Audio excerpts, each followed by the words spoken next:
भीष्म पितामह की प्रतिज्ञा का रहस्य। एक बार हस्तिनापुर नरेश महाराज शांतनु विहार करने के लिए निकले। वो घूमते घूमते नदी तट पर जा पहुंचे, जहां उन्होंने देखा कि एक खूबसूरत युवती जो नाव के द्वारा आगंतुकों को नदी पार करवाती थी। राजा शांतनु उसे देख मोहित हो गए, जिसका नाम सत्यवती था, और रोज उस नदी तट पर उसे देखने आते। एक दिन उन्होंने अपने मन की बात उससे कही और उससे शादी की बात करते हैं, किंतु उसने कहा कि यह बात मेरे पिताजी से कहो, उन्हीं के आशीर्वाद से मैं आपसे विवाह करूंगी।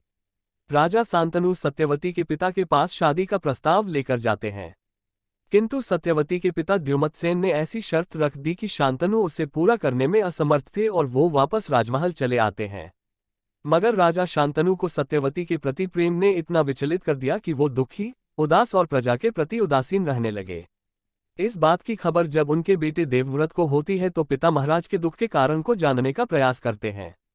अंततः महाराज शांतनु के दुख का कारण ज्ञात होने पर वो द्युमत्सेन के निवास पर पहुंचते हैं और उन्हें अपनी पुत्री सत्यवती का विवाह पिता महाराज से करने का आग्रह करते हैं। फिर द्युमत्सेन ने अपनी शर्त की सत्यवती से उत्पन्न संतान ही हस्तिनापुर की राजगद्दी पर बैठे। देवव्रत ने द्युमत्सेन को विश्वास दिलाने का प्रयास किया, किंतु द्युमत्सेन कुछ नहीं सुनने को तैयार थे। अंततः देवव्रत ने आजीवन ब्रह्मचर्य और निसंतान जीने और निसंतान मरने की अखंड प्रतिज्ञा कर ली। फिर महाराज शांतनु का सत्यवती से विवाह होता है और महाराज खुश होकर इच्छा मृत्यु का वरदान दे देते हैं। कैसी रही ये महाभारत की कहानी? और भी जानकारी के लिए वीडियो को लाइक और चैनल को सब्सक्राइब कर दो।